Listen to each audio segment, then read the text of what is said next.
Hey you guys, Esoteric Empress here, and today I am coming to you guys with another esoteric topic. And this one today is about Hermes Trismegistus. I know, say it 3 times. But it is the month of May, which is the month of Hermes.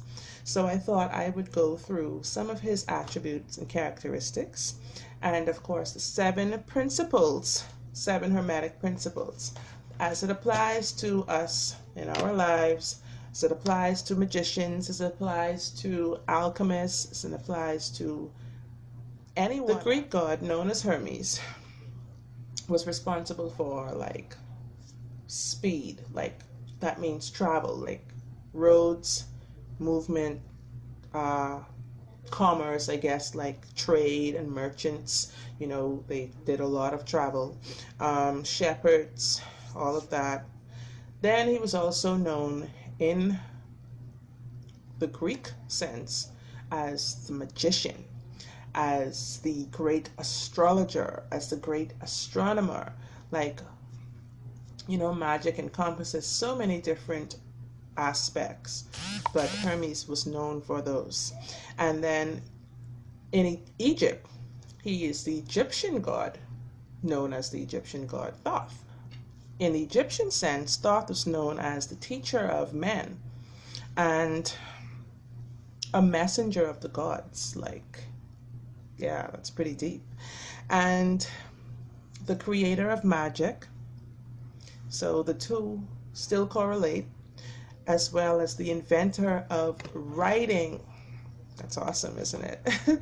So Hermes Trismegistus, all around pretty much sounded like he's a pretty awesome dude. But a lot of times, like, even though some people even identified him with Enoch, like, yeah, Enoch of the Bible, and some people say that he created himself through the power of language, and that is just really, really mind-boggling, isn't it? But alchemists apply his hermetic principles to their work, to their art, and magicians, or how would I put that, spiritual alchemists, apply his principles to their practice. And of course, magicians practice usually includes more of ceremonies. It's more of a ceremonial thing. So it's more invoking and evoking. And so these principles apply to a lot of work being done in the spiritual realm. So without further ado, let's get right to the 7 Hermetic principles. First up, principle number 1 is the principle of mentalism.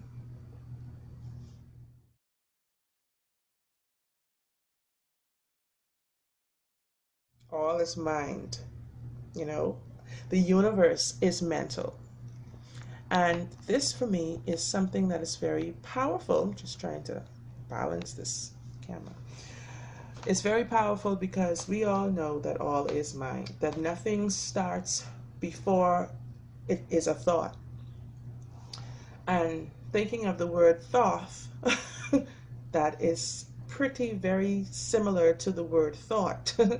But thoughts become things, as we know. And if you ever studied the law of attraction or anything like that, you know for sure that that is definitely a universal law. All is mind. Nothing that you can see, nothing that you can touch, nothing that you can hold in your hand existed before it existed in the mind of the Creator. And that goes for us as well as the divine Creator. All was mind. We were a thought before we existed. Second principle is the principle of vibration.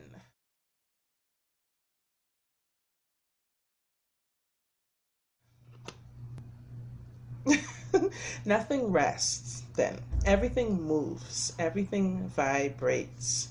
So when you look at this pen, of course it looks like an inanimate, dead object.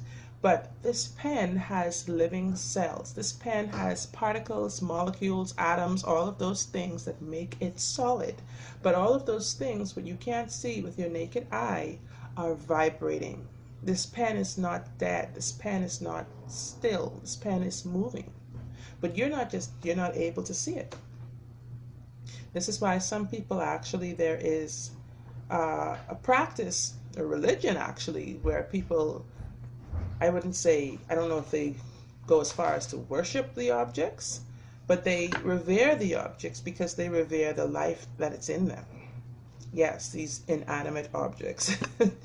But I understand the concept, so that's another esoteric topic for another day. Number 3 is the principle of correspondence.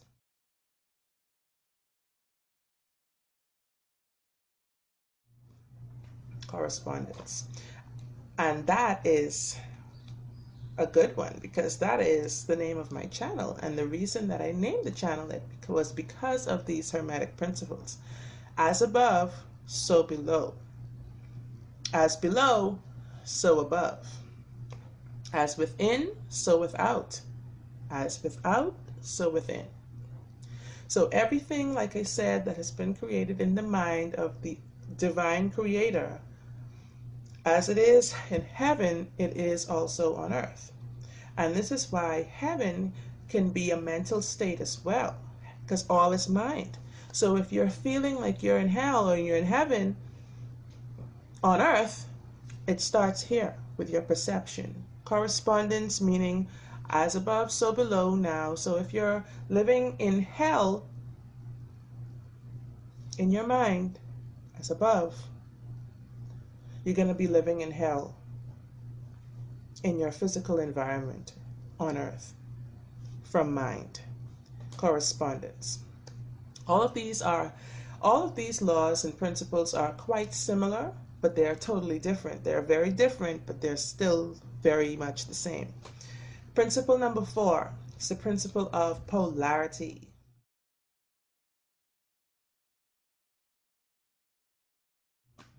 Everything is dual and has poles and opposites.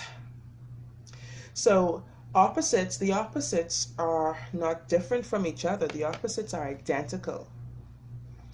They're identical in nature, but what differs is the degree, the degree. So if you have black and white, say silver and gold,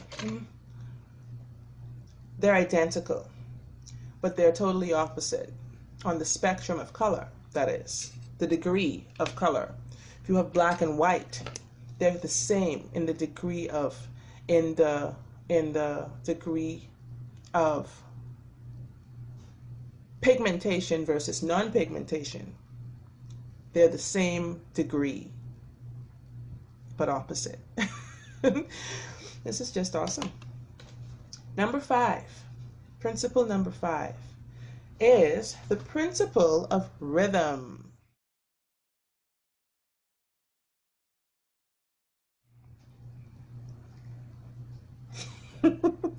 Everything flows in and out. Everything has its tides.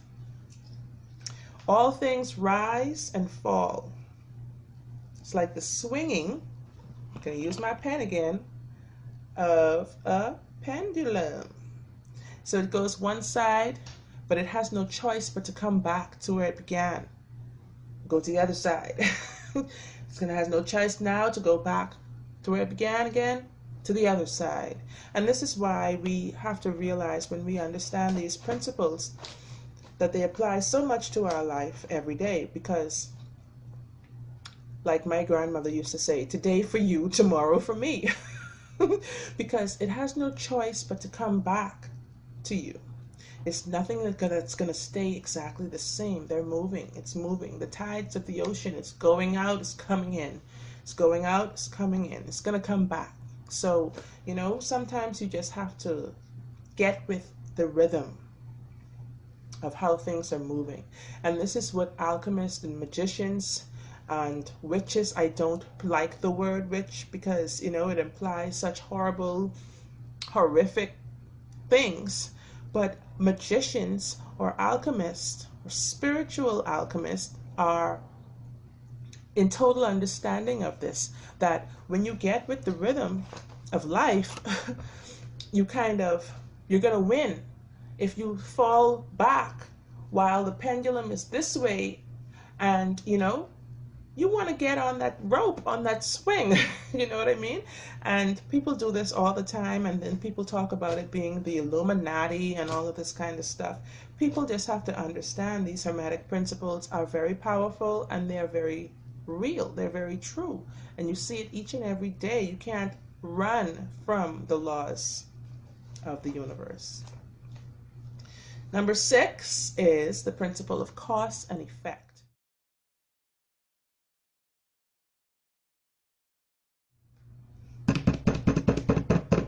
I wish many people more would understand, many people more. I wish that more people would understand this concept, cause and effect. Everything, every cause has an effect, and every effect has its cause. Everything happens according to law. So if I push you, you're going to fall. The cause is my push. The effect is your fall. I mean, the cause actually may be even deeper. You can get deeper and go more, take it a little more on a psychological aspect and say, she just got mad at her and pushed her, like, the cause being the anger or whatever. But the physical act of the push is the cause. And the effect is the fall. And the fall now, that is the effect. The cause of that was the push. People do things every day and don't seem to realize that they are the cause of it. And they get angry and they get like belligerent at its effect, when in fact you were the sole cause. So, if you understand, that's why I'm doing this video today, so that people could understand these principles and how they relate to your life each and every day, because they really do. And then sometimes, I already moved forward from that, so I'm going to go back and touch on that. But the last and 7th principle of Hermes Trismegistus is the principle of gender.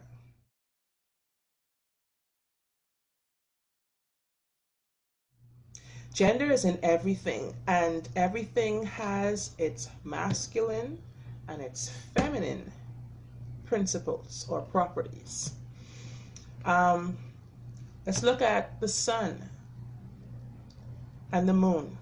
The sun being the masculine, the moon being the feminine aspects, the sun being the masculine aspects of nature. Let's look at me, for instance. I have my masculine properties and I have definitely more feminine, but masculine is in me. I know it. Like, can't run from that. So there's a principle of gender. And like I said earlier, if people start to understand these principles a little more, or apply them a little more, think about them a little more from day to day, things such as depression would not occur so much, things like people committing suicide and all of that kind of stuff, because you would realize that nothing is going to last forever. Sometimes you look at struggles and you're like, oh my goodness, when is this going to end? But you have to try and get on that rhythm, get on that swing of things, and realize that there is vibration, there is mentalism, there is polarity, there is cause and effect, there is correspondence, there is all of that, all of those principles that go together like magic to help us make magic and make life more magical for us. So guys, I'm going to wrap it up here. Thanks so much for watching. And if you liked, give me a thumbs up, give me a comment, let me know what you think. And, I'll be back shortly with another video, another magical esoteric video for you guys. Once again, blessed be. Namaste.